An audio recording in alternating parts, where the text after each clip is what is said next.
आम्हाला गुलामीच्या जोखंडातून मुक्त करून माणूस म्हणून जगण्याचा अधिकार प्राप्त करून देणाऱ्या सर्व राष्ट्रपुरुषांना महापुरुषांना मी नतमस्तक होतो।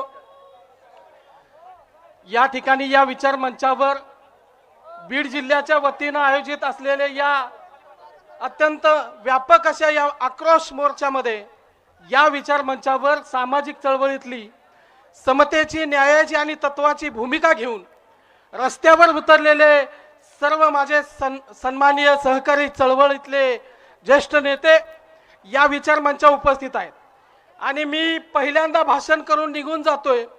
याबद्दल कुणीही गैरसमज करू नये आणि कुणीही उठू नये, कारण या ठिकाणी बसलेल्या प्रत्येकाचं भाषण तुम्हाला ऐकायचंय, मनोगत ऐकायचंय, तो आक्रोश तुम्ही ऐकून जायचंय।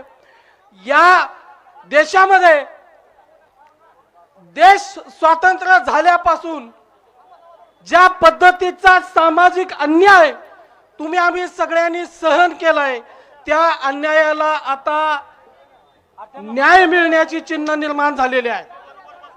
आज ज्या पद्धतीनं तुम्हाला सगळ्यांना ज्या पद्धतीचा विरोध होतोय, हा विरोध महात्मा ज्योतिबा फुले, डॉक्टर बाबासाहेब आंबेडकर आणि अण्णाभाऊ साठेंच्या विचारांच्या विरोधामधला हा विरोध आहे।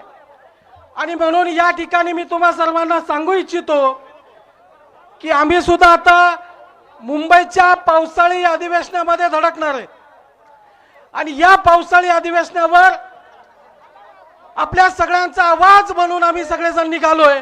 आपण सगळ्यांनी त्यामध्ये सहभागी झालं पाहिजे। मला या ठिकाणी आनंद होतोय की आता या ठिकाणी तुमच्या आमच्या सगळ्यांची ताकद या ठिकाणच्या व्यवस्थेला दिसून आलेली आहे। आपल्या सगळ्यांच्या ओळख या ठिकाणी निर्माण झालेली आहे आणि ही ओळख अशीच आपल्या सगळ्यांना एकजूट ठेवायची आहे। ही ताकद तुम्हाला न्याय देऊ शकते, दुसरी कुठलीही शक्ती न्याय देऊ शकत नाही। ही गोष्ट आपण सगळ्यांनी लक्षात घ्यावं। आणि अण्णाभाऊ साठेंच्या सुनबाई सावित्रीबाई साठे आणि त्यांच्या सर्व कुटुंबातले सदस्य पुणे ते मुंबई उद्यापासून मुंबईच्या दिशेने जात आहेत। माझं या ठिकाणी बसलेल्या सगळ्या समाज बांधवांना आव्हान आहे की या मोर्चामध्ये ज्या मुंबईमध्ये अण्णाभाऊ साठेंनी एक प्रचंड मोठा मोर्चा आझाद मैदानामध्ये घेतला होता आणि या मोर्चामध्ये अण्णाभाऊंनी या आझादीच्या विरोधामध्ये बंड पुकारलं होतं।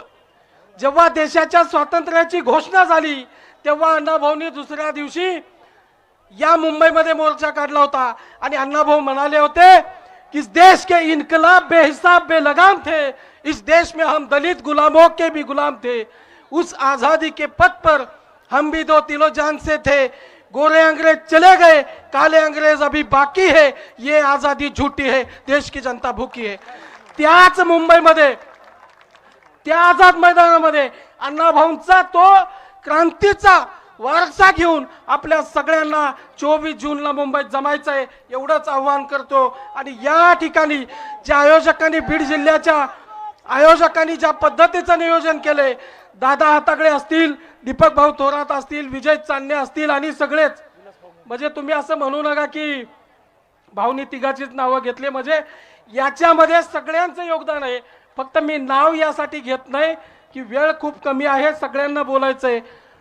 त्यामुळे बांधवांनो, आमचे प्रवीण पवार साहेब असतील, या ठिकाणचे सगळी माणसं, सगळी प्रकाश दुताळमल, सगळ्यांचं मी धन्यवाद देतो आणि थांबतो। धन्यवाद सर्वांना, सप्रेम जय लवजी, जय अण्णाभाऊ, जय भीम, जय भारत। जय